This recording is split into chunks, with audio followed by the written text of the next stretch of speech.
ನಿಮ್ಮ ಬಜೆಟ್ 10,000 ಆಗಿದೆಯಾ ಮತ್ತು ಈ ಬಜೆಟ್ ನಲ್ಲಿ ಬೆಸ್ಟ್ ಸ್ಮಾರ್ಟ್ ಫೋನ್ ಹುಡುಕ್ತಾ ಇದ್ದೀರಾ? ಈ ವಿಡಿಯೋದಲ್ಲಿ ನಾನು ನಿಮಗೆ ಟಾಪ್ 5 ಸ್ಮಾರ್ಟ್ ಫೋನ್ ಬಗ್ಗೆ ಹೇಳಕ್ ಹೋಗ್ತಾ ಇದ್ದೀನಿ. ಇವುಗಳನ್ನ ನೀವು ಡೆಫಿನೆಟ್ ಆಗಿ ಪರ್ಚೇಸ್ ಮಾಡಬಹುದು. ಈ ಫೋನ್ಗಳ ಯೂಸರ್ ಎಕ್ಸ್ಪೀರಿಯನ್ಸ್ ಹೇಗಿದೆ, ಇವುಗಳ ಕ್ಯಾಮ್ರಾ ಕ್ವಾಲಿಟಿ ಹೇಗಿದೆ, ಪರ್ಫಾರ್ಮೆನ್ಸ್ ಹೇಗಿದೆ, ಬ್ಯಾಟರಿ ಕೆಪಾಸಿಟಿ ಹೇಗಿದೆ ಅಂತ ಈ ವಿಡಿಯೋದಲ್ಲಿ ನಾನು ತಿಳಿಸ್ಕೊಡ್ತೀನಿ. ಹಾಯ್, ನಾನು ನಿಮ್ಮ Ravikumar from tech pro Kannada. ಈ ವಿಡಿಯೋ ಸ್ಟಾರ್ಟ್ ಮಾಡೋಕ್ಕಿಂತ ಮುಂಚೆ ನಮ್ಮ ಚಾನಲ್ ಸಬ್ಸ್ಕ್ರೈಬ್ ಮಾಡಿಲ್ಲ ಸಬ್ಸ್ಕ್ರೈಬ್ ಮಾಡಿ, ಬೆಲ್ ನೋಟಿಫಿಕೇಶನ್ ಆನ್ ಮಾಡಿ. ಬನ್ನಿ ವಿಡಿಯೋನ ಸ್ಟಾರ್ಟ್ ಮಾಡೋಣ. ಮೊದಲ ಫೋನ್ ಬಗ್ಗೆ ಮಾತಾಡೋದಾದ್ರೆ ಇದು ವಿವೋನ T4 ಲೈಟ್. ಜೊತೆಗೆ ಐಕ್ಯೂ ಅವರು ಕೂಡ ಇದೇ ಫೋನ್ ನ ರೀಬ್ರ್ಯಾಂಡಿಂಗ್ ಮಾಡಿದ್ದಾರೆ, ಐಕ್ಯೂ Z10 ಲೈಟ್. ಎರಡು ಸ್ಮಾರ್ಟ್ ಫೋನ್ಗಳು ಸೇಮ್ ಸ್ಪೆಸಿಫಿಕೇಶನ್, ಸೇಮ್ ಡಿಸೈನ್ ಹೊಂದಿದೆ.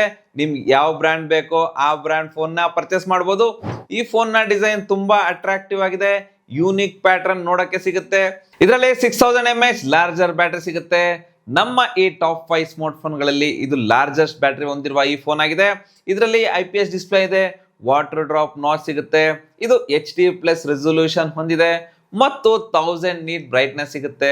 ಇದನ್ನ ಔಟ್ಡೋರ್ ನಲ್ಲಿ ಯೂಸ್ ಮಾಡಬಹುದು. ಈ ಫೋನ್ ನ ಈ ಸೆಗ್ಮೆಂಟ್ ನಲ್ಲಿ ಎಕ್ಸಲೆಂಟ್ ಬ್ರೈಟ್ನೆಸ್ ಡಿಸ್ಪ್ಲೇ ಆಗಿದೆ. ಇನ್ನು ಈ ಪ್ರೊಸೆಸರ್ ಬಗ್ಗೆ ಮಾತಾಡೋದಾದ್ರೆ ಇದರಲ್ಲಿ MediaTek Dimensity 6300 ಚಿಪ್ಸೆಟ್ ಇದೆ. ಆಂಟಿಥ್ಯೂ ಸ್ಕೋರ್ ಸುಮಾರು 4 lakh ಪ್ಲಸ್ ಬರುತ್ತೆ. ಈ ಫೋನ್ ನ UI ತುಂಬಾ ಸ್ಮೂತ್ ಆಗಿದೆ, ಆದ್ರೆ ಸ್ವಲ್ಪ ಪ್ರೀ ಇನ್ಸ್ಟಾಲ್ಡ್ ಆಪ್ಸ್ ಬರುತ್ತೆ, ಆದ್ರೆ ಇದನ್ನ ಅನ್ಇನ್ಸ್ಟಾಲ್ ಮಾಡಬಹುದು. ಇನ್ನು ಇದರ ಕ್ಯಾಮ್ರಾ ಕಡೆ ಬಂದ್ರೆ ಇದರಲ್ಲಿ 50 MP ಮೇನ್ ಕ್ಯಾಮ್ರಾ ಸಿಗುತ್ತೆ, 2 MP ಡೆಪ್ತ್ ಕ್ಯಾಮ್ರಾ ಇದೆ ಮತ್ತು 8 MP ಫ್ರಂಟ್ ಕ್ಯಾಮ್ರಾ ಸಿಗುತ್ತೆ. ಫೋಟೋ ಕ್ವಾಲಿಟಿ ಚೆನ್ನಾಗಿದೆ, ವಿಡಿಯೋ ಚೆನ್ನಾಗಿ ಬರುತ್ತೆ. ಈ ಫೋನ್ ನಿಮ್ಗೆ 9,999ಕ್ಕೆ ಸಿಗ್ತಾ ಇದೆ. ಇನ್ನು ಎರಡನೇ ಫೋನ್ ಬಗ್ಗೆ ಮಾತಾಡೋದಾದ್ರೆ ಇದು ಪೋಕೋ M6 ಈ ಫೋನ್ ಅಲ್ಲಿ ಪಂಚೋಲ್ ಕ್ಯಾಮ್ರಾ ನೋಡಕ್ಕೆ ಸಿಗುತ್ತೆ, IPS ಡಿಸ್ಪ್ಲೇ ಇದೆ, ಇದು ಫುಲ್ HD ರೆಸೊಲ್ಯೂಷನ್ ನ ಹೊಂದಿದೆ. ಆದ್ರಿಂದ ಇದರ ಡಿಸ್ಪ್ಲೇ ಕ್ವಾಲಿಟಿ ಎಕ್ಸಲೆಂಟ್ ಆಗಿದೆ. ಆದ್ರೆ ಇದನ್ನ T4 ಲೈಟ್ ಗೆ ಕಂಪೇರ್ ಮಾಡಿದ್ರೆ ಇದರ ಬ್ಯಾಟರಿ ಕಡಿಮೆ ಇದೆ. ಅಂದ್ರೆ ಇದರಲ್ಲಿ ಜಸ್ಟ್ 5000 mAh ಬ್ಯಾಟರಿ ಸಿಗುತ್ತೆ ಮತ್ತು ಇದು 33 ವಾಟ್ಸ್ ಚಾರ್ಜಿಂಗ್ ಸಪೋರ್ಟ್ ಮಾಡುತ್ತೆ.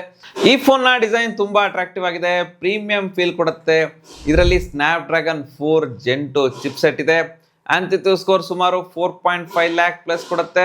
ಮತ್ತು ಇದರ ಕ್ಯಾಮ್ರಾ ನೋಡೋದಾದ್ರೆ ಇದರಲ್ಲಿ 108 MP ಕ್ಯಾಮ್ರಾ ಇದೆ, 2 MP ಡೆಪ್ತ್ ಕ್ಯಾಮ್ರಾ ಇದೆ ಮತ್ತು 13 MP ಸೆಲ್ಫಿ ಕ್ಯಾಮ್ರಾ ಕೂಡ ಸಿಗುತ್ತೆ. ಇದರ ಫೋಟೋ ಕ್ವಾಲಿಟಿ ಡೀಸೆಂಟ್ ಆಗಿದೆ, ವಿಡಿಯೋಸ್ ಕ್ವಾಲಿಟಿ ಚೆನ್ನಾಗಿದೆ. ಈ ಫೋನ್ ನಿಮಗೆ 9,999ಕ್ಕೆ ಸಿಗ್ತಾ ಇದೆ.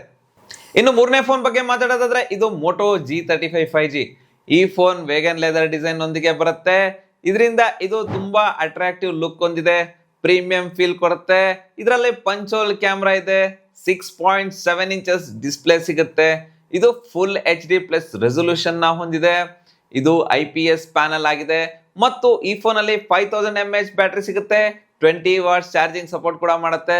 ಇದರಲ್ಲಿ ಯುನೆಸ್ಕೋ T760 ಪ್ರೊಸೆಸರ್ ಸಿಗ್ತಾ ಇದೆ, ಇದು ಡೀಸೆಂಟ್ ಪ್ರೊಸೆಸರ್ ಆಗಿದೆ, 4 lakh ಪ್ಲಸ್ ಆಂಟಿಥ್ಯೂ ಸ್ಕೋರ್ ಕೊಡುತ್ತೆ. ಇದರಲ್ಲಿ 50 MP ಮೇನ್ ಕ್ಯಾಮ್ರಾ ಸಿಗುತ್ತೆ, 8 MP ಅಲ್ಟ್ರಾ ವೈಡ್ ಕ್ಯಾಮ್ರಾ ಇದೆ ಮತ್ತು 60 MP ಸೆಲ್ಫಿ ಕ್ಯಾಮ್ರಾ ಸಿಗುತ್ತೆ. ಇದರ ಫೋಟೋ ಕ್ವಾಲಿಟಿ ಚೆನ್ನಾಗಿದೆ, ವಿಡಿಯೋಸ್ ಕ್ವಾಲಿಟಿ ಕೂಡ ಚೆನ್ನಾಗಿದೆ. ಈ ಫೋನ್ ನಿಮಗೆ 9,999ಕ್ಕೆ ಸಿಗ್ತಾ ಇದೆ.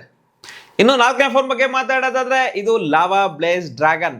ಯಾರಿಗೆ ಲಾವಾ ಫೋನ್ ಬೇಕಾಗಿದೆಯೋ ಅವ್ರಿಗೆ ಇದು ಬೆಸ್ಟ್ ಚಾಯ್ಸ್ ಅಂತಾನೆ ಹೇಳ್ಬೋದು. ಡೆಫಿನೆಟ್ಲಿ ಇದನ್ನ ನೀವು ಪರ್ಚೇಸ್ ಮಾಡ್ಬೋದು. ಇದರ ಡಿಸೈನ್ ಚೆನ್ನಾಗಿದೆ, IPS ಪ್ಯಾನಲ್ ಇದೆ, HD+ ರೆಸೊಲ್ಯೂಷನ್ ಹೊಂದಿದೆ, ಇದು ವಾಟರ್ ಡ್ರಾಪ್ ನಾಚ್ ಡಿಸ್ಪ್ಲೇ ಆಗಿದೆ. ಇದರಲ್ಲಿ ಸ್ನ್ಯಾಪ್ಡ್ರ್ಯಾಗನ್ 4 Gen 2 ಚಿಪ್ಸೆಟ್ ಇದೆ. ಪೋಕೋ M6 ಅಲ್ಲಿನೂ ಸೇಮ್ ಪ್ರೊಸೆಸರ್ ಸಿಗ್ತಾ ಇದೆ. ಇದು ಸುಮಾರು 4.5 lakhs ಆಂಟಿಥ್ಯೂ ಸ್ಕೋರ್ ಕೊಡುತ್ತೆ. ಇದರಲ್ಲಿ 50 MP ಮೇನ್ ಕ್ಯಾಮ್ರಾ ಇದೆ ಮತ್ತು ಫೋಟೋ ಕ್ವಾಲಿಟಿ ಚೆನ್ನಾಗಿದೆ, ವಿಡಿಯೋಸ್ ಚೆನ್ನಾಗಿ ಬರುತ್ತೆ. ಇದರಲ್ಲಿ 5000 mAh ಬ್ಯಾಟರಿ ಸಿಗುತ್ತೆ ಮತ್ತು 18 ವಾಟ್ಸ್ ಚಾರ್ಜಿಂಗ್ ಸಪೋರ್ಟ್ ಕೂಡ ಮಾಡುತ್ತೆ. ಇನ್ನು ಐದನೇ ಫೋನ್ ಬಗ್ಗೆ ಮಾತಾಡೋದಾದ್ರೆ ಇದು ಸ್ಯಾಮ್ಸಂಗ್ ಗ್ಯಾಲಕ್ಸಿ M16. ಈ ಫೋನ್ ಸೂಪರ್ ಅಮೋ LED ಡಿಸ್ಪ್ಲೇ ಒಂದಿಗೆ ಬರುತ್ತೆ. ಈ ಫೋನ್ ನ ಲುಕ್ ಗ್ಲಾಸಿ ಆಗಿದೆ, ತುಂಬಾ ಅಟ್ರಾಕ್ಟಿವ್ ಆಗಿ ಕಾಣುತ್ತೆ. ಇದರ ಡಿಸೈನ್ ಚೆನ್ನಾಗಿದೆ. ಇದರಲ್ಲಿ MediaTek Dimensity 6300 ಪ್ರೊಸೆಸರ್ ಚಿಪ್ಸೆಟ್ ಸಿಗ್ತಾ ಇದೆ. ಈ ಪ್ರೊಸೆಸರ್ ವಿವೋ T4 ಲೈಟ್ ಅಲ್ಲಿನೂ ಇದೆ. ಇದರಲ್ಲಿ 5000 mAh ಬ್ಯಾಟರಿ ಸಿಗ್ತದೆ, 25 ವಾಟ್ಸ್ ಚಾರ್ಜಿಂಗ್ ಸಪೋರ್ಟ್ ಮಾಡುತ್ತೆ. ಆದ್ರೆ ಇದರಲ್ಲಿ ಚಾರ್ಜರ್ ಬಾಕ್ಸ್ ಅಲ್ಲಿ ಬರಲ್ಲ, ಸಪರೇಟ್ ಆಗಿ ಪರ್ಚೇಸ್ ಮಾಡಬೇಕು. ಇದರಲ್ಲಿ ಟ್ರಿಪಲ್ ಕ್ಲಿಯರ್ ಕ್ಯಾಮ್ರಾ ಇದೆ, 50 MP ಮೇನ್ ಕ್ಯಾಮ್ರಾ ಸಿಗುತ್ತೆ, 5 MP ಅಲ್ಟ್ರಾ ವೈಡ್ ಕ್ಯಾಮ್ರಾ ಇದೆ, 2 MP ಮ್ಯಾಕ್ರೋ ಕ್ಯಾಮ್ರಾ ಸಿಗುತ್ತೆ. ಇದರ ಫೋಟೋ ಕ್ವಾಲಿಟಿ ಚೆನ್ನಾಗಿದೆ, ವಿಡಿಯೋ ಕ್ವಾಲಿಟಿನೂ ಚೆನ್ನಾಗಿದೆ. ಈ ಫೋನ್ ನಿಮಗೆ 10,900ಕ್ಕೆ ಸಿಗ್ತಾ ಇದೆ. ಆದ್ರೆ ಬೇರೆ ಬೇರೆ ಆಫರ್ ಜೊತೆಗೆ ಇದು ನಿಮ್ಗೆ 9,990 ಸಿಗ್ತಾ ಇದೆ. ಈಗ ಈ ಟಾಪ್ 5 ಫೋನ್ ಅಲ್ಲಿ ಯಾವ ಫೋನ್ ತಗೊಳ್ಬೇಕು ಅಂದ್ರೆ ಫಸ್ಟ್ ಚಾಯ್ಸ್ ನಿಮ್ಗೆ Samsung Galaxy M16 best choice ಆಗಿದೆ. ಆದ್ರೆ ಇದರಲ್ಲಿ ಚಾರ್ಜರ್ ಬಾಕ್ಸ್ ಅಲ್ಲಿ ಸಿಗಲ್ಲ. ಆದ್ರೆ ಇದರ ಪರ್ಫಾರ್ಮೆನ್ಸ್ ಚೆನ್ನಾಗಿದೆ, ಟ್ರಿಪಲ್ ರೇರ್ ಕ್ಯಾಮ್ರಾ ಸಿಗುತ್ತೆ, ಸ್ಯಾಮ್ಸಂಗ್ One UI ಸಿಗುತ್ತೆ ಮತ್ತು ಅಮೋ LED ಡಿಸ್ಪ್ಲೇ ಸಿಗುತ್ತೆ. ಆದ್ರೆ ಈ ಫೋನ್ ಬೇಡ ಅಂದ್ರೆ ನಿಮ್ಗೆ second choice Vivo T4 light ನ ತಗೊಳ್ಬಹುದು. ಇದರಲ್ಲಿ 6000 mAh ಬ್ಯಾಟ್ರಿ ಸಿಗುತ್ತೆ. ನಿಮ್ಗೆ ಲಾಂಗ್ ಲಾಸ್ಟಿಂಗ್ ಬ್ಯಾಟ್ರಿ ಬೇಕು ಅಂದ್ರೆ ಇದು ಬೆಸ್ಟ್ ಚಾಯ್ಸ್ ಆಗಿದೆ. ಆದ್ರೆ ಈ ಫೋನ್ ಬೇಡ ಅಂದ್ರೆ ಥರ್ಡ್ ಮೋಟೋ G35 ನ ತಗೊಳ್ಬಹುದು. ಇದರಲ್ಲಿ ನಿಮ್ಗೆ ಡಿಸೈನ್ ಚೆನ್ನಾಗಿದೆ, ಕ್ಯಾಮ್ರಾ ಕ್ವಾಲಿಟಿ ಚೆನ್ನಾಗಿದೆ. ಆದ್ರೆ ಈ ಫೋನ್ ಬೇಡ ಅಂದ್ರೆ ಫೋರ್ತ್ ನೀವು ಪೋಕೋ M6 Plus ನ ತಗೊಬಹುದು. ಇದರಲ್ಲಿ ಎಕ್ಸಲೆಂಟ್ ಕ್ಯಾಮ್ರಾ ಮತ್ತು ಪರ್ಫಾರ್ಮೆನ್ಸ್ ಸಿಗುತ್ತೆ. ಆದ್ರೆ ಈ ಫೋನ್ ಬೇಡ ಅಂದ್ರೆ ಫೈನಲಿ ನೀವು ಲಾವಾ ಬ್ಲೇಜ್ ಡ್ರ್ಯಾಗನ್ ನ ತಗೊಳ್ಬಹುದು. ಯಾರಿಗೆ ಲಾವಾ ಬ್ರ್ಯಾಂಡ್ ಇಷ್ಟ ಆಗುತ್ತೋ ಅವರು ಲಾವಾ ಫೋನ್ ನ ಸೆಲೆಕ್ಟ್ ಮಾಡಬಹುದು. ಸೊ ಈ 5 ಫೋನ್ಗಳಲ್ಲಿ ನಿಮ್ಗೆ ಯಾವ ಫೋನ್ ಇಷ್ಟ ಆಯ್ತು ಅಂತ ಕಮೆಂಟ್ ಮಾಡಿ ಹೇಳಿ. ಈ ವಿಡಿಯೋ ಇಷ್ಟ ಆದ್ರೆ ಲೈಕ್ ಮಾಡಿ. ಇಂಥ ವಿಡಿಯೋಸ್ಗಾಗಿ ನಮ್ಮ ಚಾನೆಲ್ ನ ಸಬ್ಸ್ಕ್ರೈಬ್ ಮಾಡಿ, ಬೆಲ್ ನೋಟಿಫಿಕೇಶನ್ ಆನ್ ಮಾಡಿ. ನೆಕ್ಸ್ಟ್ ವಿಡಿಯೋದಲ್ಲಿ ಮೀಟ್ ಆಗೋಣ. Ravikumar signing off. Thank you, ಧನ್ಯವಾದಗಳು.